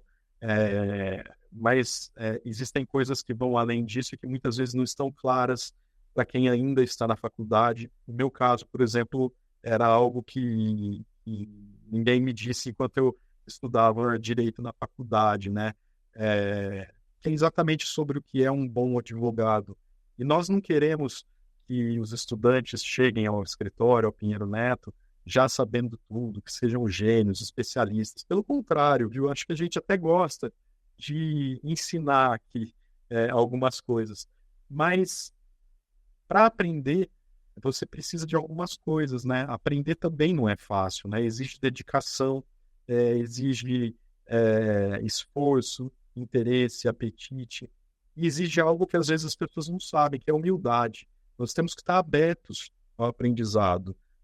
Eu me lembro que muitas vezes eu fiz trabalhos aqui enquanto estagiários, minutas, pesquisas, e quando o advogado que estava supervisionando o meu trabalho, revisou, aquilo voltou de uma forma que eu não gostei, sabe? Muitas mudanças, muitas alterações, e aquilo naturalmente deixa a gente um pouco chateado, desapontado. Essa é uma parte fundamental do crescimento do profissional. Ter a humildade de perceber que você ainda tem muito a se desenvolver, muito a aprender, é fundamental para o crescimento profissional. Por mais desagradável que isso possa ser, quando o seu trabalho não está adequado, você tem que reconhecer isso, se esforçar para melhorar, conversar com as pessoas para saber como melhorar. Então, acho que humildade é algo muito importante para que as pessoas consigam se desenvolver profissionalmente. E, como eu disse, o bom profissional do direito, acho que nos próximos anos, e talvez até atualmente, não é só aquele que aprende o direito, né, que sabe operar o direito, é aquele que tem aquelas habilidades de conseguir estabelecer bons relacionamentos interpessoais, criatividade, sensibilidade, tentar enxergar o negócio do seu cliente, o mercado em que ele atua, e ter aquela vocação empreendedora, não necessariamente para criar um novo negócio. Não é isso. É querer buscar alternativas para resolver os problemas, querer pensar em coisas que talvez os outros não estejam pensando, né? Putz, tem uma área aqui no escritório muito boa de direito ambiental, mas e aquele tema que está acontecendo, sendo discutido na Europa e ninguém está falando no Brasil? Por que a gente não está pensando nisso aqui? Vamos tentar fazer um grupo de estudo, organizar reuniões mensais, fazer um evento sobre isso, quem sabe fazer apresentações para possíveis clientes e, a partir disso, criar uma nova frente dentro dessa área. Esse tipo de visão que o mercado jurídico precisa ter, quer ter, porque o direito, as áreas do direito, elas têm uma limitação. Então, se você pensar que um grande escritório como o Santos já atua em todas as áreas, se você achar que tudo já está coberto, o seu âmbito de ação, a sua possibilidade de crescimento fica muito limitado, muito restrito. Por isso que é importante ter essa visão um pouco fora do direito que está nos livros, nas leis e nos tribunais, sabe? Eu acho que o profissional do direito tem que pensar um pouco além do que é a sua atividade, o seu trabalho, estritamente como advogado. Ele tem que pensar como uma pessoa que está inserida no mercado, numa sociedade, e que tem demandas muito importantes que ainda não estão resolvidas. Então, eu diria para os estudantes, para os recém-formados, que isso tudo pode parecer desafiador, mas, na verdade, isso é um sinal de que há espaço para todo mundo que se dedique.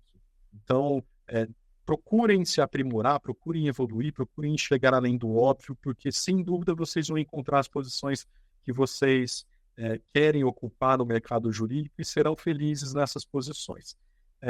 Acho que é isso, Lucas, Iris, eu agradeço muito pela oportunidade de conversar com vocês sobre direito e inteligência artificial. Agradeço a vocês em nome de Pinheiro Neto Advogados, foi uma honra para nós, para mim e para o escritório. Eu espero que eu tenha, de alguma forma, contribuído para o debate sobre a intersecção entre a inteligência artificial e o direito. E eu não tenho dúvida de que o AiaCast terá vida longa e muito sucesso. Um grande abraço a vocês, um grande abraço a todos que estão nos acompanhando. Iris, vou passar para você dar um tchau e depois eu vou falar, por gentileza.